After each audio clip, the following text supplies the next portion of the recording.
నిన్న తరోడా బ్రిడ్జ్ దగ్గర జరిగినటువంటి సంఘటన నిజంగా చాలా బాధాకరం. ఆ కుటుంబ సభ్యులను తప్పకుండా వాళ్ళని ఆదుకోవాలి. దానికి నేను పూర్తిగా ప్రభుత్వం తరఫున అదేవిధంగా వ్యక్తిగతంగా నా తరఫున కూడా సాయం చేసే ప్రయత్నం చేస్తాను. కానీ నిన్న ఆదిలాబాద్ మాజీ ఎమ్మెల్యే జోగురామన్న మాట్లాడుతూ జరిగినటువంటి సంఘటన మీద పూర్తిగా అవాస్తవాలు మాట్లాడేటటువంటి ప్రయత్నం చేసింది.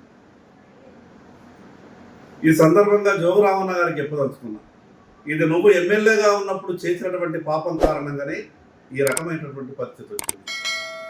ఆ రోజు తరోడా బ్రిడ్జ్ కూలిపోయినాడు. నువ్వు ఎమ్మెల్యేగా ఉండి అధికారం ఉన్నా కూడా నీతోని కనీసం చేయించడం చేతగాకపోతే నేను ఎమ్మెల్యేగా అయిపోయిన తర్వాత నేను ఆ మంజూరీలో పాత్రనే కాకుండా దానికి శంకుస్థాపన చేయించి మిగతా అనుమతులన్నీ కూడా తీసుకొచ్చి ఆ రోజు నువ్వు ఎమ్మెల్యేగా ఉన్నప్పుడు కనీసం ఆ రోడ్డుకు సంబంధించిన భూమి సేకరణ కూడా చేయించలేదు.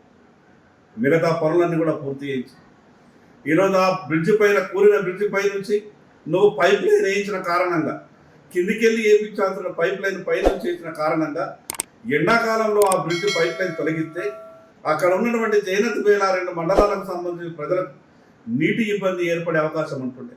దాన్ని అధికారులు కూడా ధృవీకరించారు. దాన్ని అర్థం చేసుకున్నటువంటి నువ్వు ఈరోజు రాజకీయంగా మాట్లాడేటటువంటి అవకాశం దొరికింది కదా అని ప్రయత్నం చేస్తున్నావు. కాంట్రాక్టర్లతో కమిషన్ల గురించి మాట్లాడిన జోగురామన్న కమిషన్లు తీసుకునే అలవాటు నీకున్నది. ఏ కాంట్రాక్టర్ దగ్గర ఏ రకమైనటువంటి కమిషన్లు తీసుకున్నావో కావాలంటే నీకు సాక్ష్యాలు నేను ఇవ్వడానికి సిద్ధంగా ఉన్నా.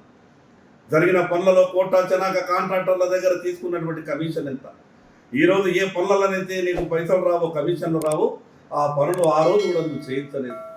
భూసేకరణకు సంబంధించిన రైతుల దగ్గర ఆ రోజు నీ ప్రభుత్వం దగ్గర 75 కోట్ల రూపాయలు పెండింగ్ ఉంటే ఈనాటికి కూడా రైతులకు సంబంధించిన భూసేకరణ నిధులు రాలేదు.